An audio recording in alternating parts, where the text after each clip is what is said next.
What's going on, everyone? It's time for another family comedy drama film review. Today we're going to review My Girl 2. It was released by Columbia Pictures February 11th, 1994, and it was written by Janet Killick, produced by Brian Graver, and directed by Howard Zeef, who did the original My Girl, The Dream Team, Private Benjamin, and Unfaithfully Yours. This had a box office earnings of $28 million.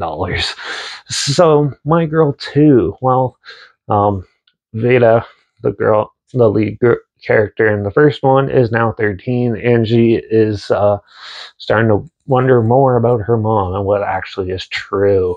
And so she manages to talk away with her stepmom to let her go on a trip to California so she can learn more about her. And so she meets up with some estranged family members and meets up with a young boy who, they at first don't really get along. And then as the adventure goes on, they start realizing more about adulthood and stuff. And goes on.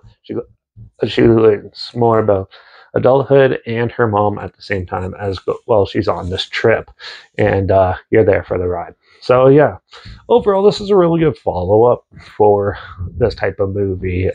This one definitely has a lot more dramatic things. It still has some good comedic tones in it and stuff, especially in the very beginning of the end. They kind of bookend it really well, and where when she gets there, she kind of really focuses on learning about her mom and learning that not everything is what it seems and stuff, and has a very good, strong, emotional characters to go into it.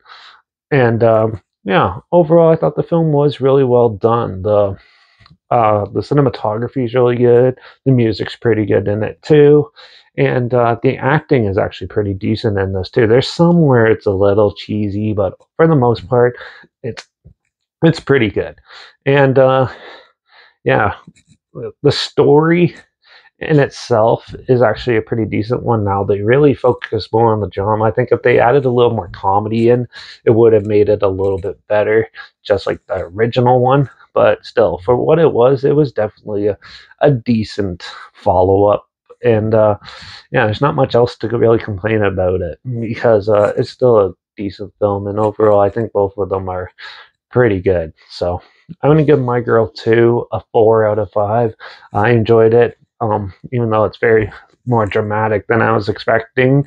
But overall, with the stand-up performances and a moving story and stuff, you can't go wrong. So yeah, if you want to check it out, I'm not sure where it's streaming, but I'll link the trailer down below so you can at least check that out. Also, make sure you check out my Instagram link. That's linked down below. That's where I post clips of films I'm going to review in the future on my stories. You put the film title in there and some fun fact or history thing in there as well. Also, my Letterbox down below at Derek P Reviews. That's where I post my first star rating after watching films.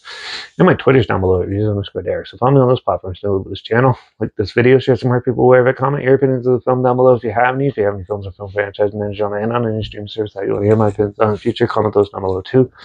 I'll try my best to get to them as soon as I can, and if I can find them. Yeah, make sure you subscribe. Hopefully find something weird, obscure, and odd. They probably never thought of checking that together. And also share my opinions on popular films that come out, classic films, and reviews on other things as well. And don't forget to ring that bell, because, well, we're going to do another family drama adventure film called Radio Flyer in the next review. Never heard of it, never seen it, but I'm going to check it out. So make sure you tune in for that. And watch out for all those teens being anxious and adventurous. And I guess I'll see you all in the next review. So until then, cheers.